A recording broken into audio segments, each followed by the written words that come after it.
I'm Shivani Lorai. I'm now a consultant in the business and marketing strategy space. Today we're talking about becoming a ultimate superwoman, exploring self-leadership. So I think I have a very short presentation, so to speak, on some basic points, and I call them the 7 C's to begin with.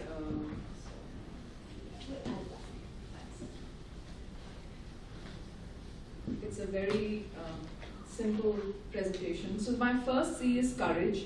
I think in any space or whatever that you do, whether it's if you want to be, whether it's in the personal life or it's a professional space, if you want to really be a superwoman. So I think the definition of superwoman really is going beyond extending yourself, expanding your life. I think any superwoman character that you see on television, she's really a very human person, but she's just really stretching herself and having faith in herself, saying that yes, I can do it. So I think courage is extremely important. So from taking a cue from my life, I'm divorced twice over, had a failed relationship, been through a lot of jobs successfully, thankfully. But I think today where I stand after some 38 years is because I had the courage to say no, or I had the courage to move on, or to say that, I think this is what I don't want and this is what I will not stick up for. Besides that, even when you're supporting someone, whether it's your family members, you need to have courage. There are a lot of families within India, and I think probably all over the world, where if one of their family members is going through a difficult phase, they don't have the courage to stand up for them. What will the society say, and so on and so forth. So I think that's the most critical part of any space. Cause, the second C for me is cause. So cause is really, what are you standing up for? Do you have any mission in life? Right? What really drives you, right? So whatever that you're doing, does it get out the passion out of your bloodstream, right? So what sort of cause are you really working for? About 2 or 3 years back, I was just lying down and I was questioning myself that, all right, is my life going anywhere at all? Right? So I don't have a stable relationship. My job's all right. While I've come up through industry. So I was in hospitality industry, IT industry. Now I'm in the media. What am I doing, right? So then I realized, what do I really, really care for? So I said I care for education and I care for nature. So what sort of step am I taking, right? So I decided that whatever I earn, whatever time I have on hands, I'm going to dedicate myself to these causes. And I'm proud to say that I've planted about 50 trees already. Wow. Yeah, I've just started. Yeah, and I intend to tie up with the government, the local government, and probably MCD and the municipal corporation, and say that how is it that I can cooperate with them on being more green. Third C is compassion. I think that's really, really critical. Even to be a leader, I think a good leader, you need to have compassion. Gone are the days when people were just so desperate for their jobs and they wanted to hold on to them at any cost, right? And hence the boss could dictate terms. But I think today, for you to grow as an organization, your organization could be your company or your home or your family is also an organization. How compassionate are you towards your maids or your helpers or your own family members or even your team members for that matter, right? So I think compassion really starts with self and being very mindful of your surroundings. I think that's very, very important. Fourth C is collaboration. I think collaboration really requires you to let go of your ego. I think ego is the biggest hindrance to anyone's growth, right? So you really need to start co-creating things with people, collaborate, to really come out with the magical figure or anything which is magical, something that you've not really created ever. So through collaboration, I think is how even organizations prosper, and that's really just the only way. I love hiring young people, freshers. I specifically tell my company that I really don't want very experienced people. I want freshers because they really come out with very bright ideas. They're very open. They're thirsty for knowledge. They're thirsty to work, do anything that you'd like to do. And I believe the experienced people should be kept for more evolved work. So and something which is on ground, like sales or business development, etc., should be given to younger blood. I think they will just kill your numbers. I mean, they'll just really make it worth the while for you. The fifth C is coaching. I think coaching is very important. So while you're learning yourself, keeping all the information to yourself is not advisable. I think coaching is very important. So if you really want to unleash your true potential, your power, be the superwoman. I think Superwoman never really kept everything to herself or would keep anything to herself. She would continue coaching, guiding, assisting tirelessly. So at every step, I think, whether it's for your family, etc., your help at home or outside, whatever it is, I think coaching is very important. And coaching is, of course, doing in terms of taking out people's strengths. So it's not just giving a lecture, but it's really to help them take their potential, their true potential out, and identifying that. The sixth one is creativity. I've kept that blank because I think yeah, that's right. I think creativity is really a blank space. Anything can be taken, created out of thin air. So the other day I was watching Star Wars. How many of you like Star Wars? Right? and I was amazed by this man's thought process. The vision he had. Way back when I was in kindergarten, Star Wars had come out, and he had the vision to really figure a world where actually the technology will be so developed that we will be, we will have spaceships and the kind of language that they use. So even if you focus on the language that's used, it's very spiritual. May the force be with you, yeah. For example, is a very, very spiritual dialogue. It's really talking about energy. It's talking about everything is in you, right? And if Darth Vader is really a good guy turned bad, right? So he's actually gotten influenced by the negative energy. So that's where the creativity comes in. How do you visualize things? And that's my favorite example, Star Wars. I think it's epic. So if he can do it, I think we can really be very, very epic in our own creativity. So there's just the other day I was having a conversation with a friend of mine, and he said, my ex, so he's divorced and he's got a kid, and he says she just forces curd down or yogurt down my son's throat, and he hates it, but he likes Greek yogurt, he likes flavored yogurt. She will not give him that. No, he has to have this curd only, which is, I think, she's not using creativity at the basic home level. Force. She's using force and coordinate. I mean, that just doesn't work, right? So my fear was that the kid will grow up to be a rebel eventually. You're building him to be a rebel. Right. So I think creativity is very important. And the last C to be a true superwoman is, I think, commitment. Commitment to anything that you do. I think. So I would say that during the 2 marriages that I went through, I was committed to make both of them work. So I gave my 100%. And when I said I gave my 100% from my capability at that point in time, I just wanted to be sure that when I walk out, or if I walk out, I don't regret. right? So I was committed to a point of breakdown, and I did break down. And I said, after that breaking down, I said, okay, now I've done everything that I needed to make this work.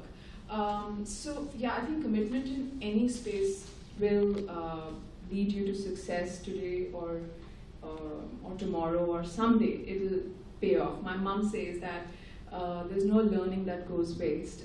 There's no hard work that goes waste. There's no prayer that goes waste. So if you pray sincerely with a true heart, your wish might not come true today, but then tomorrow you'll actually thank your stars that, my God, thank God it didn't come true. So yes, no prayer goes waste. So I think that's about it. It's a very short presentation, and I think I'll leave you to better hands, and I'd like to... While I'm sitting here, I might as well check for you to do this. It looked good. All right, so yeah, okay, so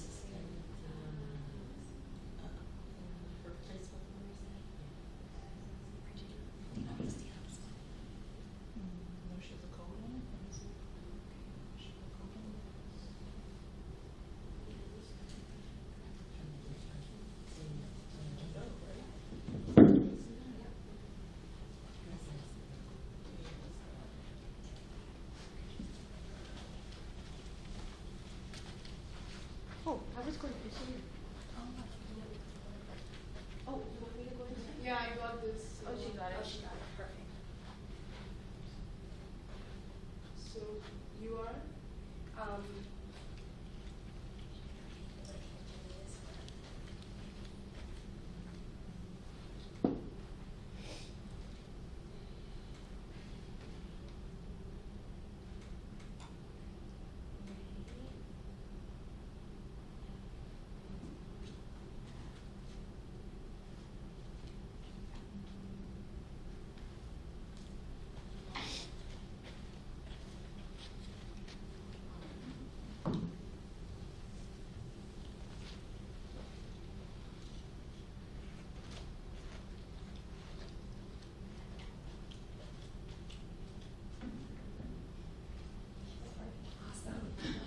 Well, welcome, welcome, welcome. How are y'all feeling this morning? Awesome. Feeling good? Awesome. Yeah. Got a room full of beautiful ladies. So excited to be able to be here in New Delhi, India, to be able to bring the fearless experience. And I'm here today to be able to talk about becoming the ultimate superwoman. Now, I must tell you, my presentation may come from a different point of view when it comes to being the ultimate superwoman. I've gone through a lot in my life where I had to reevaluate what being a superwoman really meant. And so today, I am going to share with you a little bit of my story and a few points on how to really rise in that superwoman field and also become a fearless leader. How does that sound? Yes. All right. Now, I do have an activity for you all. Before we get started, the first thing that you're going to need to do is stand up. Yes, I need every one of you to stand up this morning, okay? And you know what? I need you to come over here with me because I'm going to use you today, okay? I love this. And plus, I want everybody to be able to see all of this just gorgeousness we have going on. Okay? So the first thing I need everybody to do is I need you to take your right hand and say, hey, Tiana. Hey, Tiana. All right, look at you back there. Give it to me again. Say, hey, Tiana. But I need you to take that right hand and I need you to put it across your left shoulder. And I need you to just kind of snap like that. Can you do that? And just give me a little shimmy. Then I need you to take your left hand. I need you to put it across your right shoulder. And I need you to snap just like that. And give me a little shimmy. And I need you to say, Tiana, now what did you just have me do? Tiana, what just had me do? I just had you take off your cape. Ah. In order to really become the ultimate superwoman, we have to own that we can't always have on a cape. Yeah. How does that sound? Awesome. All right. So for those of you who do not know me, that's actually great because I actually like meeting new people. I'm one of those people who love meeting new people, and I draw energy from meeting new people as well. But my name is Tiana Patrice, and I am a best-selling author of 52 Shades of Fearless, global speaker, whoop whoop, shout out to New Delhi, and international coach. I am also the founder of Women's CEO Alliance, where we turn entrepreneurs into CEOs. Yes, we teach entrepreneurs how to go from the hustle and grinds of entrepreneurship to the flow of being a CEO. Right. We are a full-service consulting company, and we specialize in marketing, sales, branding, you name it, where entrepreneurs can come in and get everything done in a one-stop shop. But it wasn't always like that for me, okay? 3 years ago, I started feeling the shift. How many of you all have felt the shift before? You know what that is? And you were talking about 3 years ago, what happened to you, right? And I went, I get exactly where you were. That moment where you're laying on your back, like Les Brown said, and one of my sisters in the room talked about that earlier. If you're laying on your back, at least you can do is look up, right? You can get up. But you're laying on your back and you're having that moment of, what am I supposed to be doing with my life? I know that I'm supposed to be doing more. I know that I'm supposed to be more, but I have no idea what that looks like. I have no idea what that is. I have no idea how to step boldly into my next. And the most awful part about that is at this time we're still wearing our cape and we feel like we have to know it all. So we're beating ourselves up about that. We feel like we have to know the next step and we're beating ourselves up about that, right? So not only do we not know, but we're already over here beating ourselves up about not knowing. So that's why we have to have the courage, like you mentioned, to take that right hand and snap, take that left hand and snap, and shake that cape off. Because the cape is that weight that's really holding us down. Does that make sense? Yeah. So 3 years ago, I'm feeling this shift. Oh, I know that I'm supposed to be doing more, and so I joined Google University. How many of y'all know about Google University? That's the how-to movement. How do I start a business? How do I find my purpose? How do I write a book? How many of y'all have done that before, right? That's the reason that Google probably knows your IP address by heart and by name. Yeah. That's the reason you're staying up at 2 o'clock in the morning, burning the midnight oil, trying to figure things out. And so that was me. And I remember, and we talk about that higher power, I remember praying to my higher power, okay, you know this is your girl. I'm supposed to be your girl. Right? Come on, show me what my purpose is. Show me what my purpose is. And I remember one morning waking up and receiving that vision, that message that says, you've always had your purpose. Now it's time for you to walk in it. Now it's time for you to activate that thing, right? And so here I go. I'm excited. I'm like, yes, I remember. My purpose is to inspire. I'm supposed to be able to inspire, to educate, to transform the lives of women all over the world. That's what I'm supposed to be doing. But there was one problem. I was still working a corporate career. Now, I never, ever imagined quitting my job. In fact, my boss at the time, I thought she was my friend. That was my homegirl, right? And I remember running to her and going, oh my God, I just had this vision, and I'm going to be a best-selling author, and I'm going to be an international coach. Now, at this time, I never planned to quit my job. But here's what I want to tell you, and to all of my superwomen in the world, in the room right now, your purpose will become a threat to people. Does that make sense? Yeah. As soon as you begin to take that cape off and truly fly like the superwoman you really are, that's going to become a threat to those people who don't understand what that looks like. And so here I am running to my boss, and I'm so excited. I'm telling her about this vision, and I'm thinking she's going to be happy for me, but she wasn't. And I'll never forget that Saturday morning. I had actually just bumped my toe on a baby doll that my daughter had left on the floor. She was 2 years old at the time. So I'm leaning on the wall, holding my toe, and trying to check my cell phone.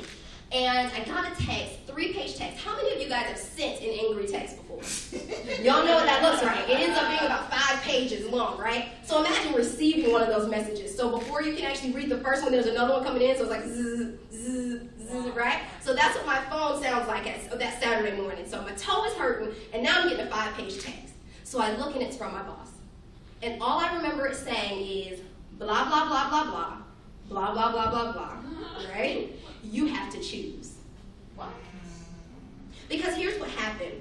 My boss resonated with me as long as I was the single mom coming to work late because I was tired, because she was a single mom as well.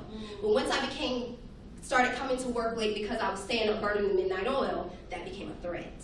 Does that make sense? So blah, blah, blah, blah, blah, blah, blah, blah, blah, blah. You have to choose. She said, you're not superwoman, Tiana.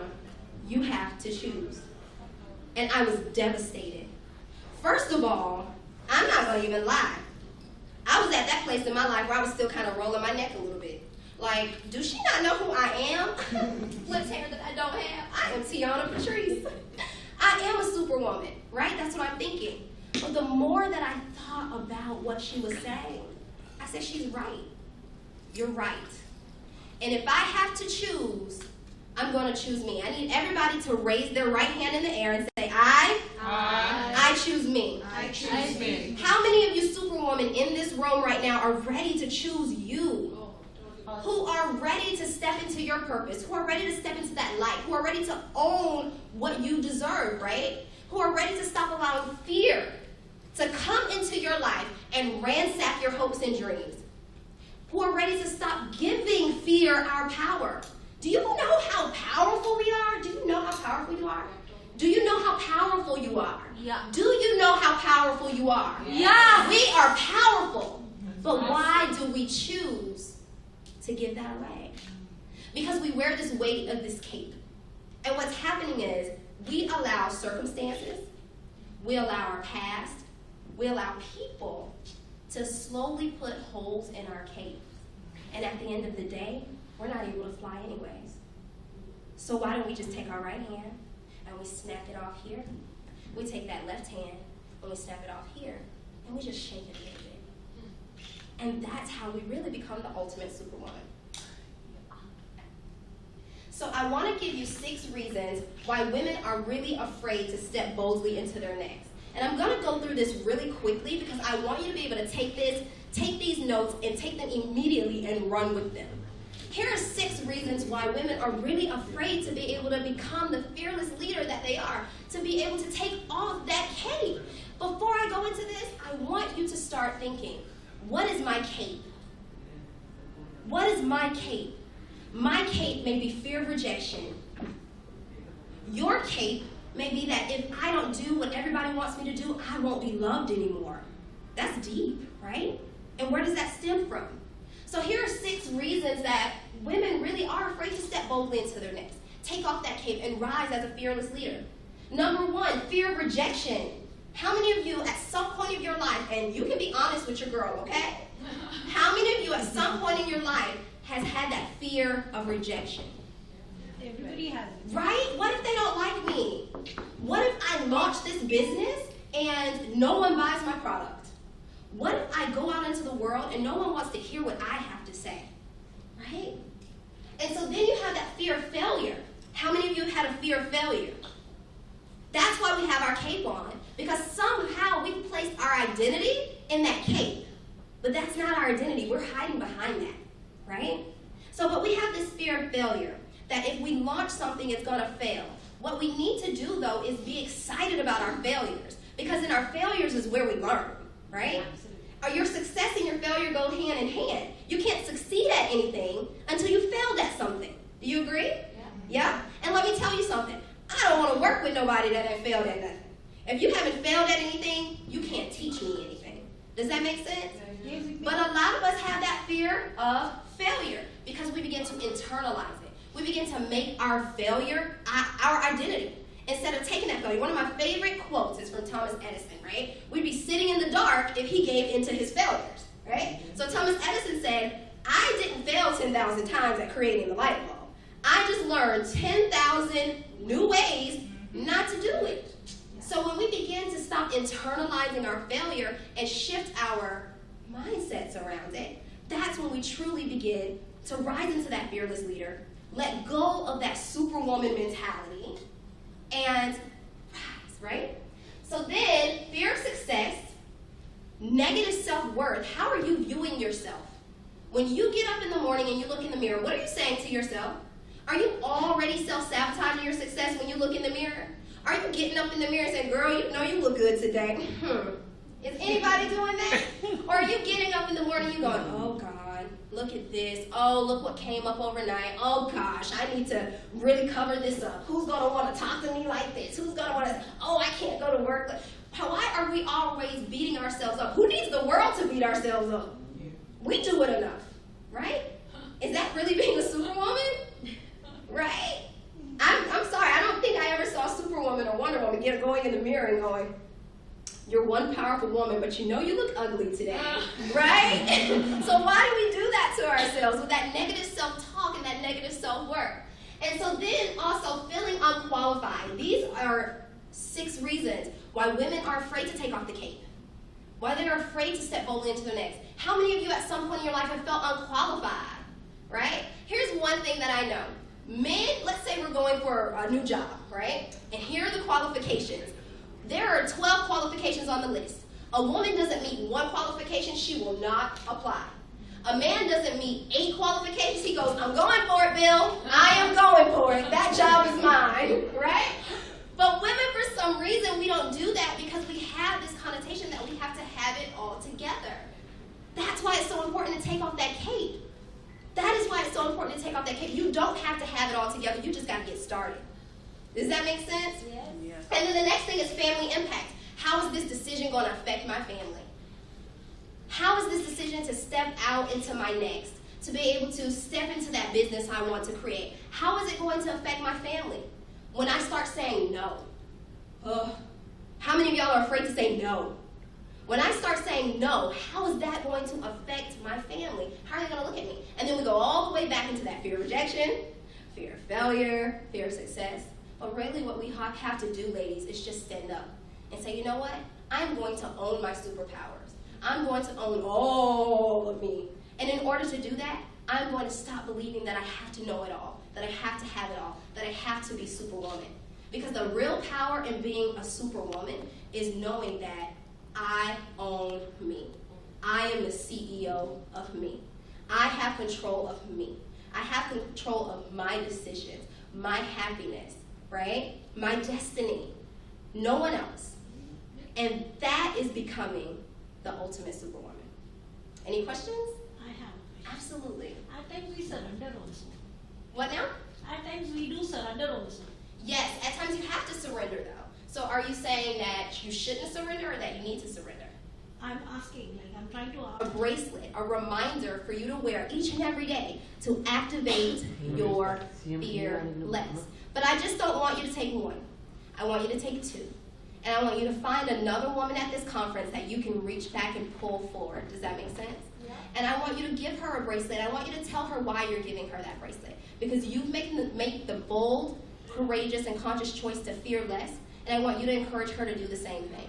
Okay? And every woman that I see walking around with these bracelets on, I want to get a picture with as well. So that's going to be like my scavenger hunt for the day. Okay.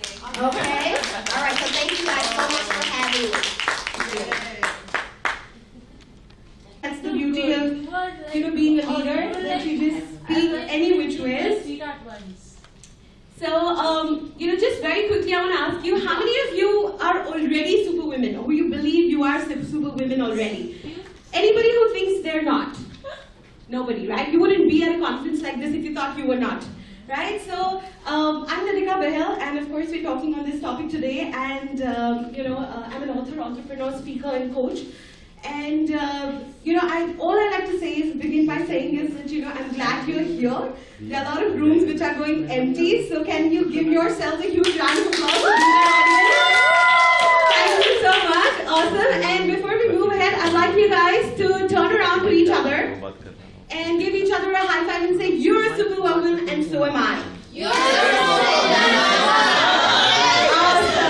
okay? Since we're going to be spending a little bit of time, is it okay if I begin with a bit of my story of what brings me here, why am I standing here and talking to you today? Yeah? I do believe very strongly that each one of us have our own stories to tell. The only thing is that today I'm on stage, so I'm speaking my stories, but each one of you have your own valuable stories to share. So very quickly, I'll share my background. I'm born and brought up in New Delhi. I right now live in Mumbai, but I'm born and brought up here. I was academically a very, very good student, so my parents sent me to UK to study financial mathematics.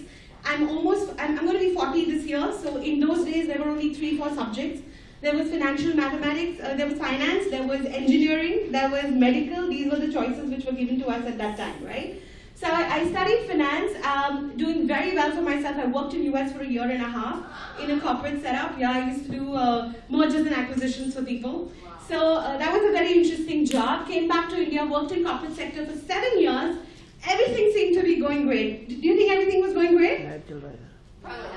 Probably Sounding like a true coach. Okay, so everything was going great as far as the world was concerned, but not. You're right. And I suffered very close to what they call a nervous breakdown in 2008. And I was taken to, I was basically declared clinically depressed. And I was taken to the hospital, to a mental asylum, and they literally, a mental hospital, and the doctor said that we need to give her shocks to keep her alive because she's highly suicidal. She's not going to survive, and if at all she's going to go into therapy, we don't know, it could be 15, 20 years, she may recover, she may not recover, there's no guarantee. That was the state of affairs. So I was literally vegetated with antidepressants for 6 years of my life. Out of which, and I had to go for therapy 3 times in a week to just, sort of be able to handle the medication. So it was like, we will put you on medication, you need the medication to go to therapy, and then you need the therapy to go on living, pretty much that. And the only thing, and Tiana, you brought it up, the only thing at that time, I knew I'd gotten into a mess, but I was very sure I'm not going to stay there. So one of the questions I kept asking myself all the time was, why me? I thought that I did everything my parents ever wanted me to do. I studied the way they wanted me to be. I was a perfect daughter, I was given examples of. I was a perfect wife in my head, and what was the reason that I reached there? So something had to be wrong. And so I kept asking, why me, why me, why me? And it got to a point when it went to, why me, God? And when you get into victim mode, you're always like, looking for solutions outside of yourself rather than inside. And in that state, that's what I was doing for almost 3 years.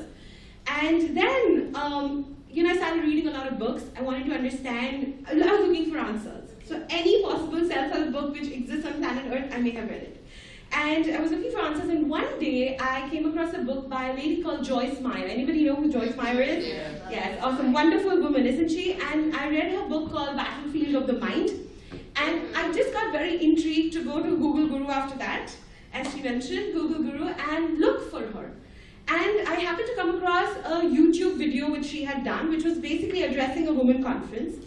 And somebody asked her a similar question in that workshop, and they said, why do you think I'm suffering? Because I have always been this perfect child. I've always done things the way my family wanted, my parents said. They said, you study hard, you work hard, you're going to have a great life, you'll be disciplined, all of that. I've done all of that. And Joyce Meyer said to her, you hurt, you heal, you help. Yeah. And I just felt she spoke to me that day. And that gave me my mission. And of course, starting from there, and then that's how I also discovered motivational CDs and inspirational quotes. And Les Brown, of course, lying flat on your ground, look up, and if you can look up, you can get up. That has been a life-changing motivational talk for me. That's what brought me out. So another 3 years after that, it took to almost recover, but then it was shocking for the doctors because it was still 6 years. And they had anticipated a lot more, so that was 2008, 2014, today we're standing in 2017, and I'm standing here and talking to you. And from the journey, from that point, then it became, okay, then now I have recovered myself, but how do I help other people? So initially it started off, thinking that maybe I need to teach people, because I came from a corporate background, that I need to teach people, maybe in the corporate setup through leadership principles and stuff. So I went to John Maxwell. I became a John Maxwell certified business coach and leadership coach. I studied there with him, and I started teaching in the leadership arena, in the corporate sector, teaching values and principles and ethics. Realized that no, maybe that's not the space I want to be in, maybe I want to do something more personal. And so, to cut a long story short, basically went through a journey and then arrived at being a life coach. So I'm basically a life coach, an NLP practitioner, master coach in NLP, a theta healer, an access bar facilitator, and so on and so forth. Why? Because there were only 2 things I discovered during my therapy years. One, if I knew what I know today at that time, it would have not taken me 6 years to recover. So a lot of people are not aware what's available. And point number 2 was that most of the times that doctors and therapists I went to, they knew one modality, and they tried to put that modality onto me even if it didn't work for me. So I never wanted to be one of those people who has just one thing in her, one tool in my arsenal, and I'm trying to fix you with that even though it's not working for you. So I wanted to be like, have a lot of options, which is what created, I went and studied, understood how to work with people, and now I run my own workshops in the open setup. And I love to do that. My signature workshop is called The Game of Life. I have a session tomorrow for an hour, which I'm going to be talking about that at 8:30 in the morning again. unfortunate time when people are still sleeping. But yeah, Not game changer. not a game changer. So so what's my point? I think one of the biggest things that I discovered during my years of therapy is the reason why I landed up where I did is because our education system trains us in science of achievement and not in the art of fulfillment. We are trained on how for a given input I can get a given output. What do I need to do to be successful in life? Competition, comparison, all of those things. But we're never taught how to think. How do I think? How am I supposed to look at a situation and how do I think about it? It's like, okay, it's good, it's bad. There is no gray areas. We're not taught in those areas, and that became a huge passion area for me. Specifically from Indian point of view, I would like to share that, India was a country of entrepreneurs. And it's only when Britishers invaded us, they started the school system in India. And the school system primarily was designed to do two things. It was designed to train us to take orders and stay with the laws that were, conform to the laws. So basically not rebel and not think. So the schooling, the education system literally trains us how to take orders from people and not question authority. And the people who try to do that in school are called rebels. And most of the rebels are successful billionaires today because they rebelled. Right? So, true, isn't it? Okay, super. So, yeah, so that's what happened. And a lot of people are, they're just stuck in that schooling, and we say, I'm the class of 1999, that's my manufacturing date. Right? I got manufactured that day, right? Because irrespective of what my age is, do I have the caliber? You used a lovely term, manufacturing date. Yeah, it is, isn't it? So what's the point? The point is very simple. What we really need to do to be superwomen or whatever self-leadership is all about, first of all, it's 3 S's and 4 I's, and I'm going to go over it very, very quickly. 4 S's, 3 S's, 4 I's, okay? So 3 S's, self-awareness, self-confidence, self-efficacy. Now what do I mean by that? Self-awareness, pretty much knowing what ticks me, off and on, both.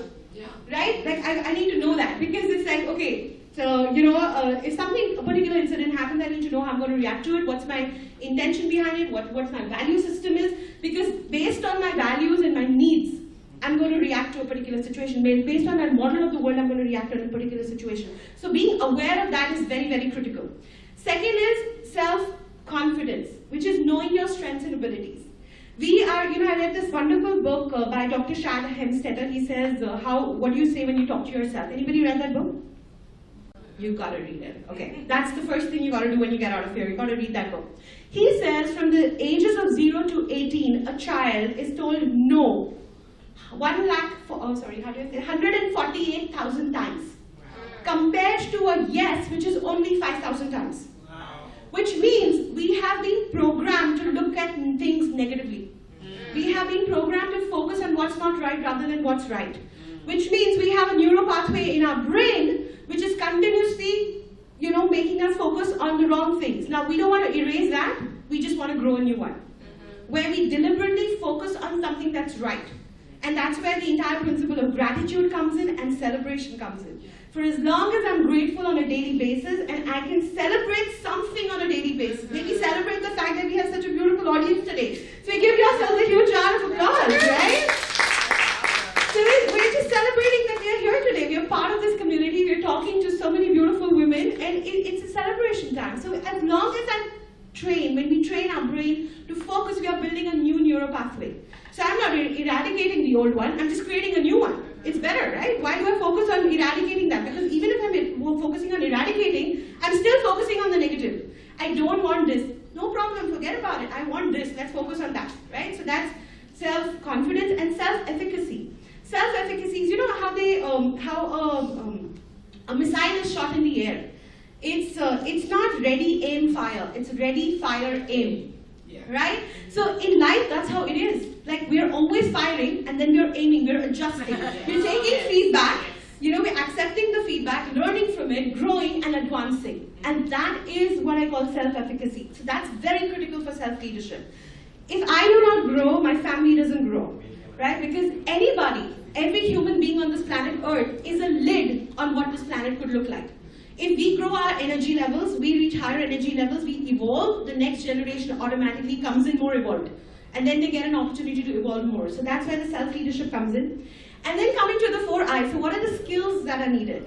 The first skill that's needed is, what's my image? We can never outperform our own self-image. Would you agree? Yeah? So what is my image? And you know, Tiana brought it up very beautifully about changing. Your family may not support you. Your people around you may not support you when you try to change. And I'll give you a wonderful story. It's from Junior. It's explaining death to small kids. The story was written in that context. It's called Waterbug and Dragonflies. Have you ever read it? Anybody? Can I share it? Would you like to hear it? Okay, so basically there was a colony of water bugs and they stayed inside the water. And climbing the stem of the plant, they would get out, and when they would get out, metamorphosis would happen, and they would convert into a dragonfly. Okay, so the people in the colony would always wonder, what is happening to these people who are going up on the leaf? Why are they not coming back? So they had a gathering, they had a mastermind, and they decided, okay, the next water bug who's climbing up will actually come back and tell us what's happening up there. So this water bug, he climbed the stem and he went on the top, and of course the sunlight fell on him and the metamorphosis happened and he became a dragonfly. So he kept around roaming, enjoying life, everything. Then he realized, oh my God, I was here on a mission. I'm supposed to go back down and tell them what exactly happened to me.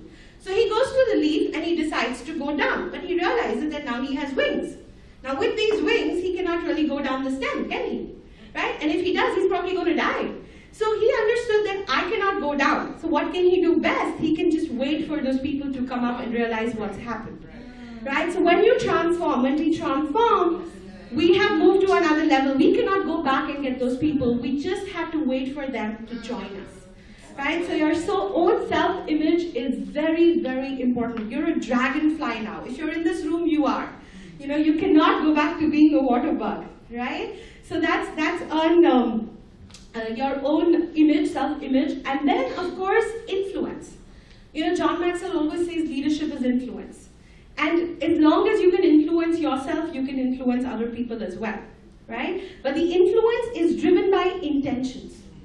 What is my intention? Am I trying to prove something to the world, or am I just doing it because I have a cause? Am I coming from the energy of purpose or energy of proving myself? Because if I'm coming from the energy of trying to prove myself to people, I'll never be happy.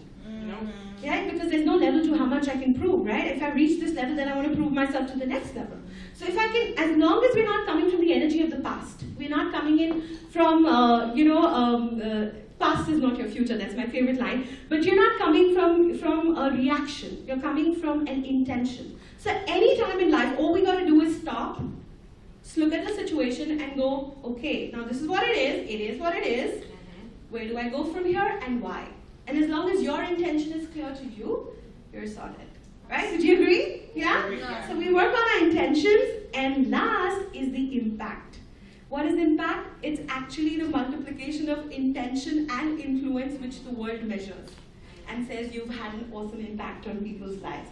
So all of us here, wonderful women, are here to create an impact. We're all speakers, we're all learning and growing, and we're also teaching and facilitating other people to grow. So on that note, I'd like you guys to give each other another high five and say, I'm a superwoman, and so are you. Superwoman, so are you. And I love myself.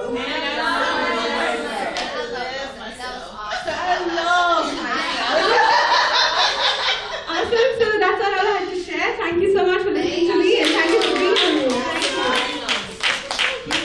Our regular superwoman. Coming from there to here is very superwoman. Oh, yeah. Anybody would like to ask any questions? You can ask any of us. Or you can ask and any of us can answer. Yeah. Either way. Either way. Okay, I'm going to do Are there that. any questions? Any for questions? anyone? All right. Well, Okay, so Thank you so awesome. much. You can give a round of applause for everybody in the room. The book, please. It's by Dr. Shad Hemstetter. What you say to yourself when you talk to yourself. What you say when you talk to yourself. What do you say when you talk to yourself? What do you say When you talk to yourself. By Dr. Shah. Shad, S-H-A-D, Okay. Hemstetter. I think you'll get it if you just write Shad. I mean, that's his like million copies sold kind of a book. It's lovely. Okay, and the other one? There's another book you mentioned. Did I? The water bug. Yeah, water bug and dragonflies. But that's a nursery book. They basically use the other one. the You mentioned other- another one before that. Oh, I'm not sure. Was it Joyce Meyer? I used to walk very fast. And suddenly one fine day I found myself completely on bed. Not being able to move even for going for washroom. I needed a support, I needed help, people used to doors and everything. Just take step by step. It took me 3 months to put my feet on the ground. And that day, I cried that day. And thanked him. And I thanked John Mayers.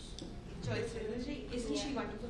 You know what? Yeah, exactly. For example, like I was just sharing, I've had series of failed relationships, you know. And it was I wanted to say that too. Yeah. I didn't mention in my story. It just passed me. I'm also divorced. So after the clinical depression, when I got out, and then I went through a divorce, and then there was a relapse, and then I got out of that, right? So it's normal. Yeah, so for me, when I had that, And I'd also like to add something to that. I can have traditional relations. No, I'm not saying not have a marriage. I'm not saying that. Please have a marriage, but the marriage will be an understanding where the husband is really supporting you in your cause. That's what I'm saying. I'm not saying don't have a marriage. I want to marry again, so I'm very much for marriage. But So I'd like to add yes. something here. Am I audible? Yes.